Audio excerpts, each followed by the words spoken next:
Bien,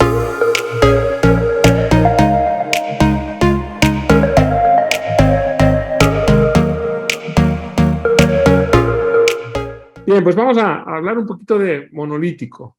¿Y por qué de monolítico? O sea, ustedes dan de pensar que para mí hacer el paso, el cambio a monolítico no ha sido sencillo, porque yo he sido una persona que he dedicado toda mi vida a la estratificación y a la personalización del color, ¿no? Entonces, para que esto acontezca, para que uno pueda cambiar de una forma tan radical y ponerse 100% en el monolítico, yo creo que hay dos factores que son fundamentales. El primer factor es un factor que es cultural, 100% cultural. Sin él es imposible, ¿no? Que es el concepto estético que manejamos. Pensad que cuando yo empecé, yo abrí mi laboratorio con 21 años, era muy joven.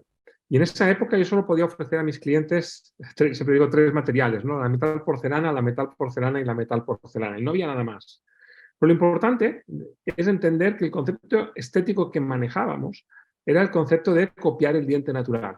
En aquella época, si tú preguntabas a las casas comerciales qué colores eran los que más se utilizaban, te dirían que el color más usado sería la 3, era la 3.5, el D2, el C1. El C1 era un color blanco, color claro. El A1 no existía. ¿Por qué? Porque nos basamos en dentición natural y el A1 es muy, muy extraordinario encontrarlo en una dentición natural, ¿no?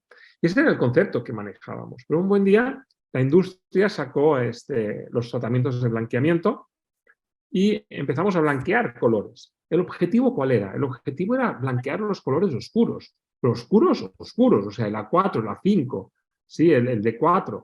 Esos colores oscuros, blanquearlos y tener un color resultante un poquito más blanco. Ese era realmente el objetivo de los tratamientos de blanqueamiento. ¿Pero qué pasó? Que de repente, un buen día, se blanqueó un color A1 y aconteció que encontramos un color más blanco que el A1. Y lo que pasó fue lo siguiente. Empezamos a tener los primeros traumas, a tener las primeras fracturas, ¿no? Un paciente que se caía, se rompía los incisivos y tenía los dientes blanqueados, tenía un color claro, un A1, y habíamos conseguido un color mucho más claro que el A1. Y cuando teníamos que hacer estas restauraciones cerámicas, resultaba que no teníamos materiales cerámicos con los cuales podíamos realizar esos colores blanqueados, ¿no? Y la industria empezó a dar respuesta a esto y empezó a sacar kits de porcelana con colores más blancos que la 1. Progresivamente, pasado el tiempo, esos colores se fueron instaurando, fueron penetrando en la sociedad y hoy en día es lo que los pacientes están demandando, ¿no? Y fijaros que lo más interesante es que al final el concepto que manejamos, el concepto estético, no solo es una moda, sino que además es un concepto muy 100% personal. O sea, cada paciente tiene su concepto estético, aunque estemos todos inmersos en un mercado, ¿no? Y es ese mercado el que decide qué tipo de restauración es el que vamos a colocar. Hubo una época que colocábamos dientes A4, ¿sí? Con muchas infracciones cromáticas, y ahora estamos en una época donde los pacientes están demandando dientes blancos y sin demasiada translucidez. Entonces, este factor cultural es fundamental, porque si el paciente estuviera demandando dientes, aunque fueran blancos, pero con un aspecto natural, con un borde incisal muy translúcido, con los mamelones bien marcados, etcétera, etcétera, el monolítico le sería muy complicado dar respuesta a esta demanda. Pero como el paciente está demandando un diente liso, sin demasiadas o sin ninguna infracción cromática, el monolítico puede dar respuesta a esto. Y este es el primer factor determinante, ¿no? El factor cultural, que sin él es imposible entender cómo podemos trabajar en monolítico hoy. Y el segundo para mí, que es muy importante, es el factor industrial. Este tipo de restauraciones se pueden hacer a través de procesos industriales. ¿Sí? Se pueden hacer a través de un flujo digital. Y eso es muy importante. Para mí eso ha sido revolucionario. Fijaos que si a mí me preguntan qué ha revolucionado la odontología, yo diría la implantología, la odontología adhesiva, la cementación adhesiva y sin duda el flujo digital. Pero el flujo digital para mí la ha revolucionado por un factor, solamente por uno, y este factor es la predictibilidad. A mí el flujo digital lo que me hace es ser sobre todo muy predecible. Obvio que si si mi paciente no me estuviera demandando un diente monolítico, yo no podría usar este flujo digital. Pero como coincide que el paciente está demandando este diente monolítico en el mismo momento que tenemos un flujo digital que realmente es muy, muy efectivo, estamos convirtiendo nuestra odontología en una odontología muy predecible.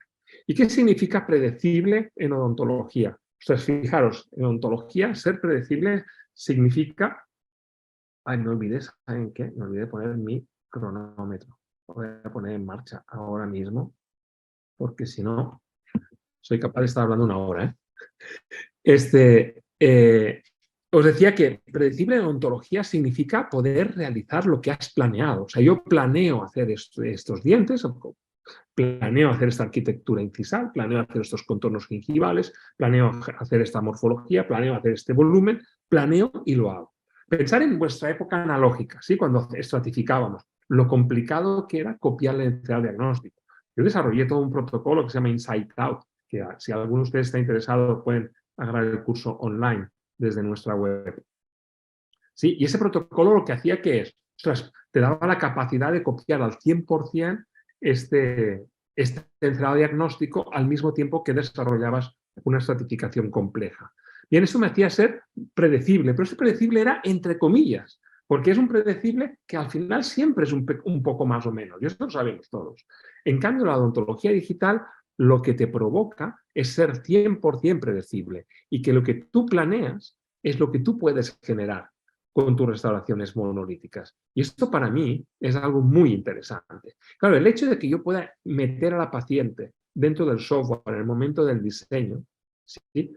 Esto es un paso que para mí es alucinante. O sea, cuando yo hacía una enfermedad diagnóstico de una forma analógica, con la cera, yo no tenía ni idea si esos contornos incisales, si ese volumen, si esa morfología estaría adecuada para ese paciente, para la expresión de ese paciente.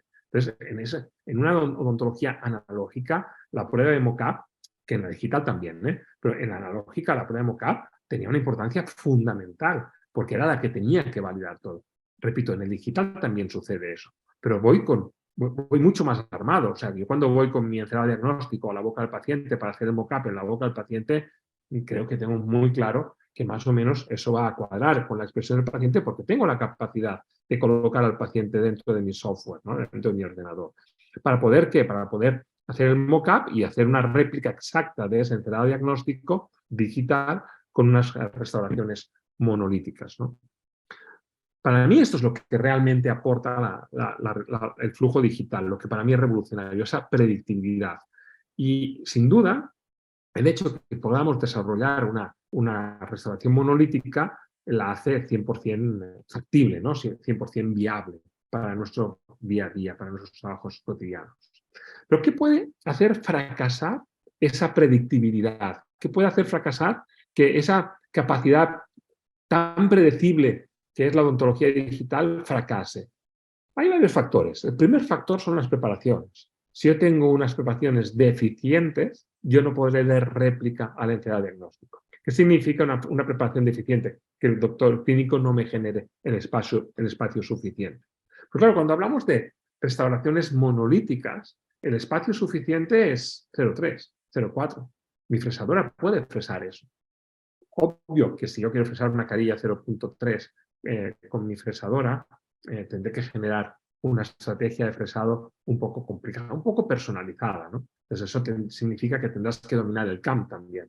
Pero es posible. Pero, por ejemplo, conseguir una restauración 0,5 es algo que es 100% viable con cualquier fresadora que podemos tener en nuestros laboratorios, ¿no? Pero también quiero decir, y lo digo porque yo sé que, por ejemplo, México o en toda Latinoamérica, ¿no? La odontología digital se hace a través de una restauración inyectada, la restauración monolítica se hace a través de la restauración inyectada en muchos y muchos laboratorios, un tema de costos, obvio, un tema de costos. Esto no significa que no podamos ejercer una odontología digital, que no podamos ejercer un flujo digital, porque el hecho que yo diseñe, no imprima y luego inyecte o frese es independiente del flujo digital. Entonces, lo importante en ese sentido es que yo pueda hacer una restauración que la he planeado y luego la pueda fresar.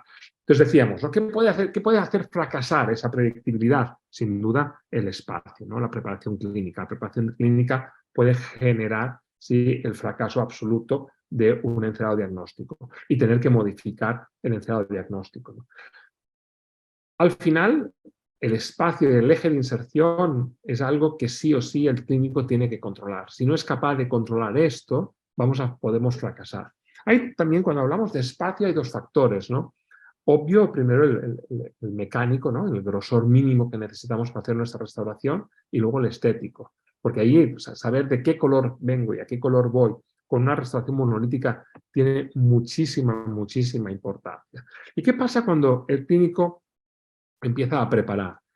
Y esto lo sabemos todos, ¿no? El clínico empieza a preparar con el mock-up en la boca del paciente, lo coloca, ¿no? Y empieza a generar el espacio suficiente para reproducir ese mock-up, y empieza pensando en mock-up, mock-up, mock-up, mock-up. Pero conforme va clavando la fresa en el esmalte, de repente la palabra esmalte empieza a tener protagonismo en la mente del clínico, ¿no? Y empieza a compartir el espacio intelectual con el mock-up. Entonces el clínico está entre mock-up, espacio para reproducir este mock-up, y conservación del esmalte. ¿Por qué? Porque sabe que si es capaz de preservar esa capa de esmalte y cementar sobre una superficie de esmalte, el éxito es muy alto, está muy garantizado. En cambio, si trabajamos sobre una superficie dentinaria, sabemos que la resistencia o la capacidad de fracasar aumentará, el riesgo de fracaso aumentará unas 10 veces, ¿no? Y eso el dentista lo tiene claro, y por eso él siempre está en esa bivalencia, ¿no? en esa doble pensamiento, ¿no? Aquí estoy generando el espacio para poder realizar este mock-up, ¿sí? Y aquí estoy preservando este esmalte. Llega un punto que la capacidad, o sea, las ganas que tiene él de cementar sobre esmalte vencen en el mock-up, y esto es el gran problema que normalmente tenemos, ¿no? Y el otro es el color de la preparación. Cuando el clínico se encuentra que está haciendo una preparación sobre y quiere preservar ese esmalte, y además tiene un color muy oscuro de la preparación. Por eso es muy importante que nosotros, cuando hablamos de restauraciones monolíticas, entendamos que hemos de saber el color del paciente y el color final antes de empezar el tratamiento. Es decir, cuando hacemos el encerado diagnóstico. Porque para conseguir este espacio que yo necesitaré para bloquear este color oscuro, ¿no? Y además tener un grosor mecánico adecuado de mi restauración, o sea, es decir, un grosor que me dé la suficiente resistencia intrínseca a la fractura, lo puedo hacer de dos maneras, es a través de la preparación o a través del sobrecontorno. Y eso es algo que yo tengo que predecir en el encerado diagnóstico, porque si no lo predigo en el encerado diagnóstico, lo normal es que si yo tengo estoy haciendo una restauración sobre un diente que es oscuro, lo normal es que la preparación sea deficiente, porque va a prevalecer siempre la conservación del esmalte. Entonces yo cuando hago un encerado diagnóstico en una preparación oscura, siempre estoy llevando al límite el sobrecontorno. Y esto en monolítico es muy importante, porque cuando lo hacemos en analógico, yo puedo decidir milímetro a milímetro si quiero más opacidad o quiero menos opacidad. Pero cuando lo hacemos en monolítico, no. En monolítico tienes la opacidad que tienes en base a ¿qué? A la opacidad intrínseca que tenga el bloque o la pastilla que tú hayas escogido y al grosor de esta. Porque sabemos que cuanto más delgada será más translúcida y cuanto más gruesa será más opaca. Entonces, eso significa que el grosor tiene mucha importancia cuando trabajamos en monolítico. En cambio, cuando trabajo en analógico, cuando yo aplico cerámica, una microcapa de dentina opaca tiene una capacidad opacadora muy, muy alta, ¿no? Cuando hablamos de componentes estéticos y hablamos de preparaciones dentales y hablamos de preparaciones monolíticas, nos vamos a encontrar siempre con un problema. En una parte del diente, ¿sí? Una vez la restauración esté cementada, tendremos como color final el color del sustrato más el color de mi material monolítico, ¿no? De mi carilla. Y en otra parte, ¿sí? En el tercio incisal, tendremos el color puro del material monolítico que hayamos escogido. Imagínate MTA1, no sé, ¿no? Imaginaros esto. Entonces, en un lado tengo la dentina del paciente, la esmalte del paciente más MTA1, y en otro lado tengo el puro MTA1. Bien, hacer que la transición entre estos dos colores, que sí o sí van a ser distintos, sea suave, que sea una transición larga, que no sea una transición corta, como podemos ver aquí, depende de la preparación clínica. El clínico tiene que entender que tiene que generar esa transición, él, entre lo que es la dentina del paciente y la zona monolítica de la restauración. Y esto lo tiene que generar él para poder generar zonas de transición largas. Porque si no tengo una zona de transición larga, es muy fácil fracasar, porque el paciente identificará de una forma muy evidente que aquí tengo un color y aquí tengo otro. Si transito de una forma suave entre estos dos colores, ¿sí?, voy a tener éxito. Si transito de una forma brusca, voy a tener un fracaso absoluto, porque el paciente lo va a identificar y no nos va a gustar. A nadie le va a gustar tener una carilla bicolor, ¿no?, con un color en un lado y otro color en otro. Pueden cohabitar dos colores distintos siempre y cuando transiten de una forma suave. Y esto sí o sí, cuando hablamos de una restauración monolítica, viene desde la preparación. Y el clínico tiene que entender. Porque cuando él genera esta transición larga, con esa preparación dental, muchas veces expone dentina en esa zona. Pero es una pequeña zona donde tenemos dentina expuesta. Y eso no va a ser en detrimento de la resistencia a la fractura, porque es muy poquito lo que puede quedar de dentina expuesta. En cambio, lo que sí tenemos es una restauración cerámica monolítica que se va a integrar perfectamente bien en la zona donde hay soporte, donde hay sustrato, y la zona donde no hay sustrato, ¿no? Por otro lado, cuando el clínico hace preparaciones pensando en restauraciones monolíticas, sobre todo cuando estamos pensando en restauraciones que van a ser fresadas, no cuando son impresas y después inyectadas, sobre todo cuando son fresadas, es muy importante entender que si normalmente ya cuando hablamos de cerámica adherida hemos de intentar huir de los ángulos rectos, cuando hablamos de restauraciones generadas por una fresadora, es muy importante que no tengamos ni ángulos angostos ni ángulos muy delgados. ¿Por qué? Porque al final nosotros pensamos siempre en la parte externa, ¿no?, en la parte estética de la restauración monolítica.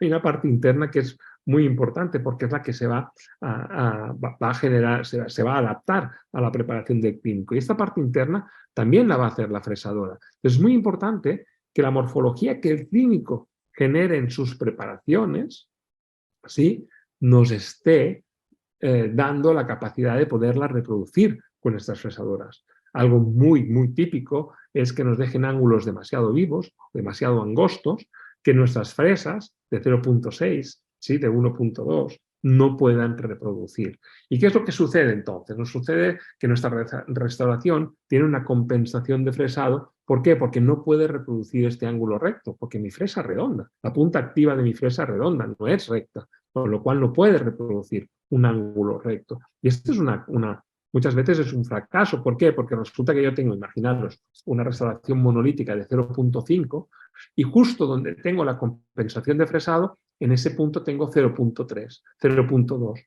Sí, que eso es muy típico puntualmente. Claro, cuando cementamos y conectamos los colores, nos encontramos que tenemos una línea oscura en toda la carilla. Y esto hará que fracasemos estéticamente. Mecánicamente no, porque una vez cementada tendremos la suficiente resistencia a la fractura, pero estéticamente no lo va a aceptar nuestro paciente, ¿no? Y esto es una de las cosas que puede hacer fracasar un buen diagnóstico, ¿no?, un buen encerado diagnóstico, sin duda la preparación dental.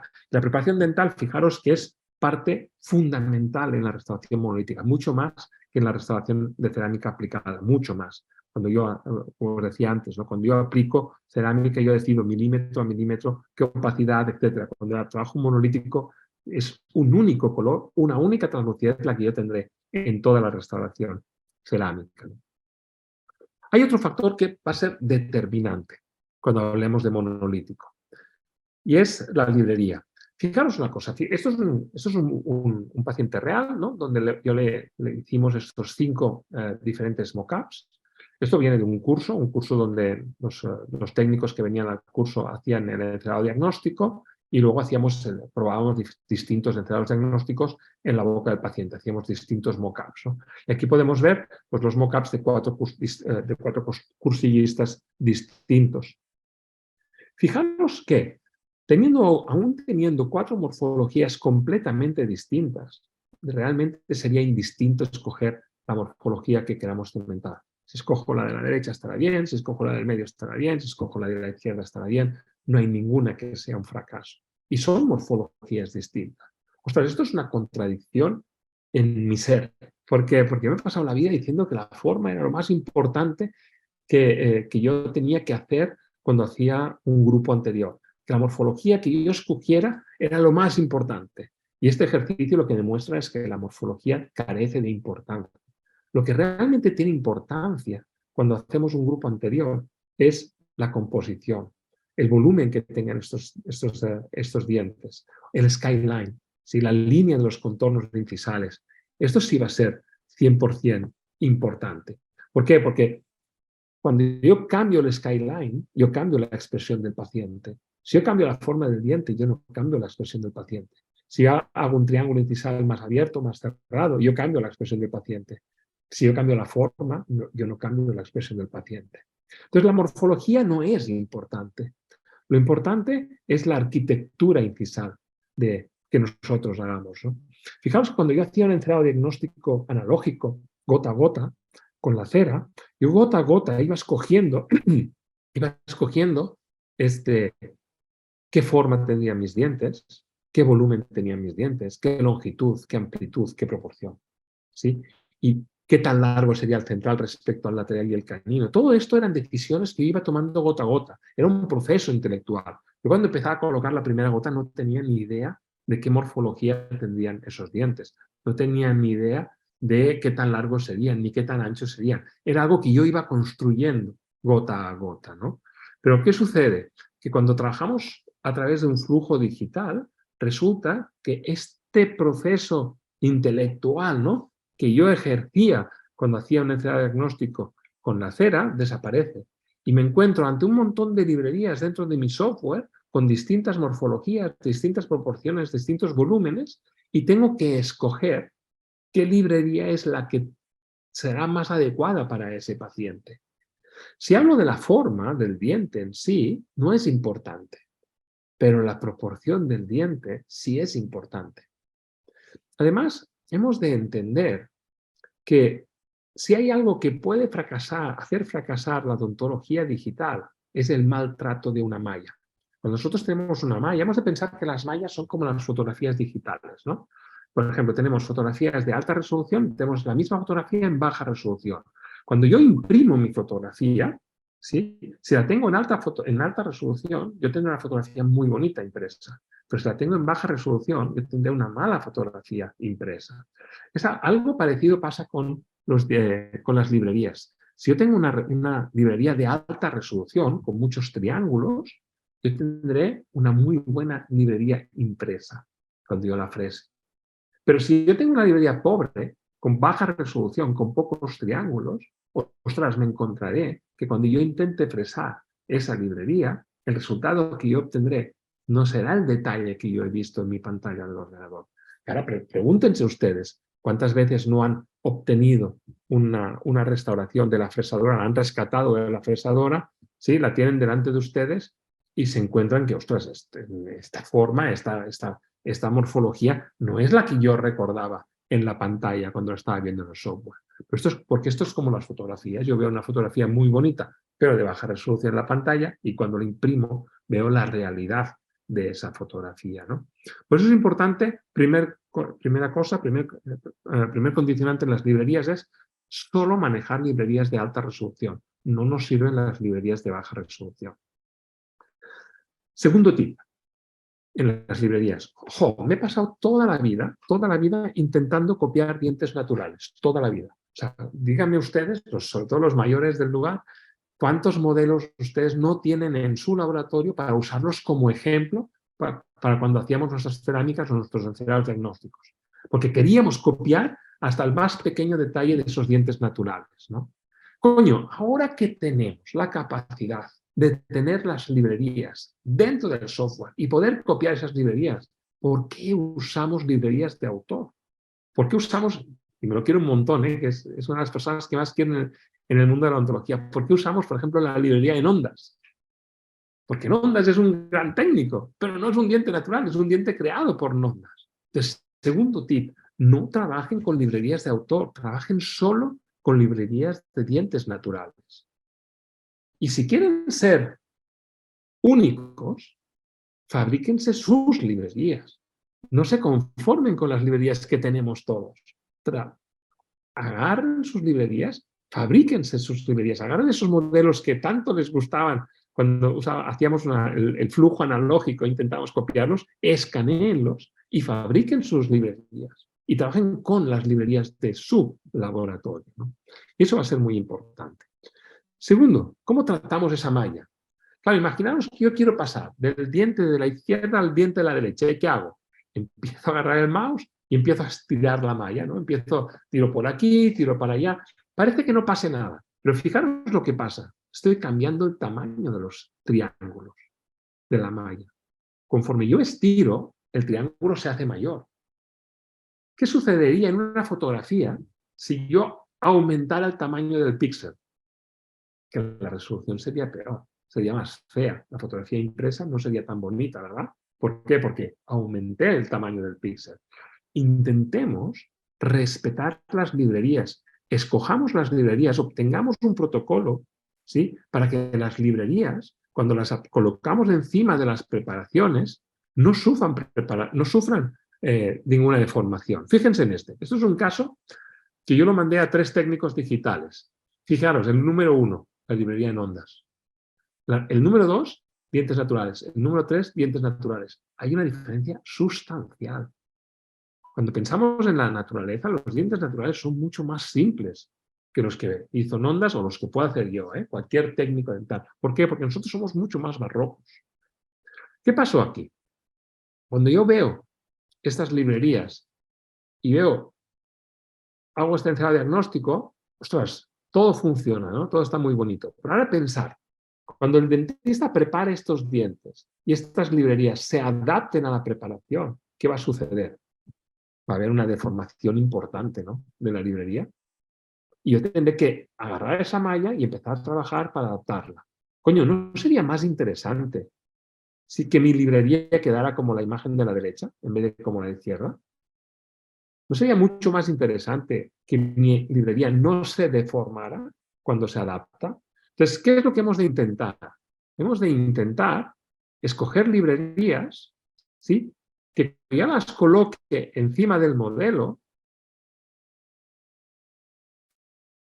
pertenezcan a esa proporción de diente. No puedo trabajar con librerías que no tienen una morfología o una proporción parecida a la del sustrato. Porque si yo tengo un diente que es así de ancho y una preparación que es así de estrecha, coño, cuando este diente ancho de librería se adapte sobre esta preparación estrecha, sí o sí va a haber una gran deformación. Y una gran deformación, ¿qué conlleva? Conlleva, primero, un maltrato de la malla, es decir, un mal resultado de fresado.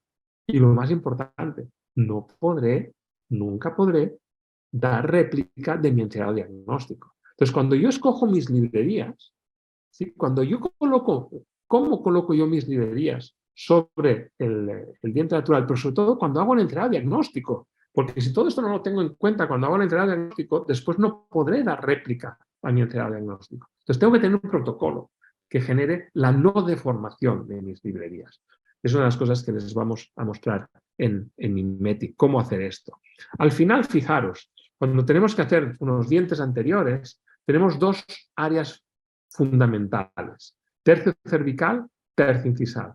Tercio cervical, porque es la adaptación de la librería. Cuando hago una corona es donde se va a adaptar la librería. Tengo que escoger mi librería pensando en el tercio cervical, pero también en el tercio incisal. ¿Por qué? Porque el tercio incisal, acordaros, es la parte estética del diente. Lo que hay en medio, el tercio medio, no tiene mucha importancia, porque es al final lo que une una morfología cervical con una morfología incisal. Entonces, en base a qué yo tengo que escoger mis librerías, en base a las proporciones del diente que tengo debajo, ¿sí?, y en base a los contornos incisales que yo quiero que tenga la expresión de ese paciente, ¿no?, la parte estética. Y esos 2 conceptos van a ser fundamentales para que yo tenga, o sea, para tener una odontología predecible. Si yo no tengo en cuenta esto cuando escojo mis librerías, si no tengo un protocolo claro de cómo escojo mis librerías, cómo ordeno mis librerías, cómo aplico, cómo adapto mis librerías encima de los dientes del paciente, yo voy a deformar la malla y lo peor es que voy a tener una odontología que va a ser no predecible. ¿Por qué? Porque el resultado que voy a tener al final no va a ser el que yo tenía en el encerado diagnóstico, porque la deformación va a existir. Entonces hemos de intentar siempre, y quiero insistir mucho en eso, que esos resultados, que esas mallas no se nos deformen, ¿sí? Que se adapten de una forma natural, de una forma, podríamos decir, biológica, ¿no?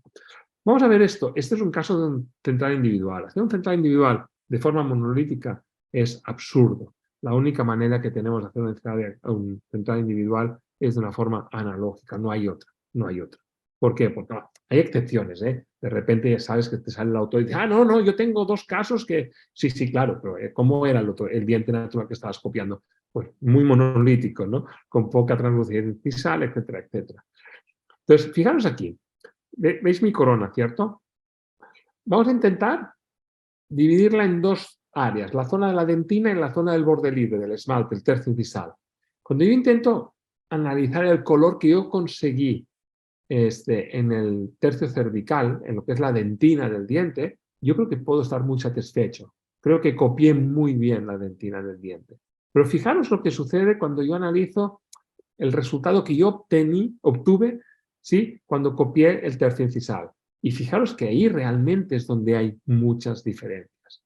¿Cuál es la conclusión de este ejercicio? Que copiar la dentina es fácil y copiar el esmalte es complejo. Copiar la dentina es fácil, ¿por qué? Porque la manera de interactuar que tiene la luz con la dentina es muy parecida a la manera que tiene de interactuar la luz, ¿sí? Con la dentina natural y con la dentina de cerámica. Son muy, muy semejantes. En cambio, cuando hablamos del esmalte, no. Cuando hablamos del esmalte, la manera que tenemos de interactuar, la manera que tiene el esmalte de interactuar con la luz es muy distinta. Lo primero porque el esmalte es opalescente. Y al ser opalescente, hace que tenga una capacidad de reflejar la luz muy distinta a un material no opalescente. Claro, si yo trabajo a través de un flujo analógico, donde yo hago una estratificación cerámica, yo puedo trabajar, tengo la capacidad de colocar esmaltes opalescentes. Cuando lo hago a través de un flujo digital, esto no sucede, no tenemos bloques opalescentes. Tenemos alguna pastilla de inyección opalescente, pero todavía así tampoco están muy conseguidas, ¿no?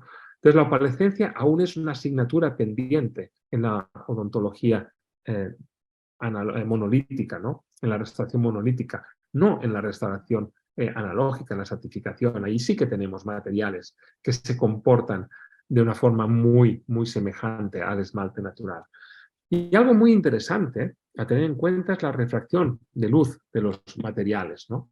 Porque cada material tiene una refracción de luz absolutamente distinta, ¿no? Entonces, ¿qué significa la refracción de luz? La refracción de luz es la manera con la que la luz circula a través de un material. Por ejemplo, fijaros, esto es un cristal transparente, ¿no? Si yo lo rompo en trocitos más pequeños, yo paso de tener algo transparente hasta tener algo 100% opaco. Y yo no he añadido un poquito de blanco, simplemente he cambiado el tamaño de las partículas de este material. ¿Eso qué significa? Que significa que cuando la luz se encuentra con un material de una alta densidad, es decir, con partículas muy pequeñas, la luz empieza a reflejarse, ¿no? Va reflejándose de partícula en partícula y queda atrapada dentro de los materiales. En cambio, cuando yo veo un material que tiene unas partículas más grandes, ¿sí? La cantidad de luz atrapada por este material es menor. Lo acabo de simplificar muchísimo, ¿eh? Os invito a Mimetic, que allí vamos a profundizar muchísimo con esto. Entonces, ¿qué significa esto? O sea, significa que tenemos dos cosas interesantes en cuanto a la interacción de la luz con los materiales. La primera es la opalescencia y la segunda es la refracción de luz. Entonces, por eso podemos entender que cuando yo pienso en los composites, cuando yo pienso en las cerámicas feldespáticas, cuando yo pienso en el disilicato ítero, cuando yo pienso en el circonio, imaginaros una corona de composite A1, una corona de cerámica feldespática A1, una corona de disilicato ítero A1, una corona de circonio A1. Si os pregunto, ¿son el mismo color? Estoy convencido que todos me decís que no. Pero, coño, pero si es el mismo A1, ya, pero con una refracción de luz distinta. Y todos sabemos que los composites, las resinas, se integran de una forma mucho más fácil. Eso significa que son mucho más miméticas. Entonces, acabamos de colocar encima de la mesa un nuevo concepto estético, que es el del mimetismo, que es la capacidad de que un material de una forma espontánea se parezca más o menos al material que tú quieres copiar, en este caso el esmalte y la dentina natural. Si yo hablo de mimetismo, los materiales en base a polímeros, los composites, las resinas, son materiales mucho más miméticos. El material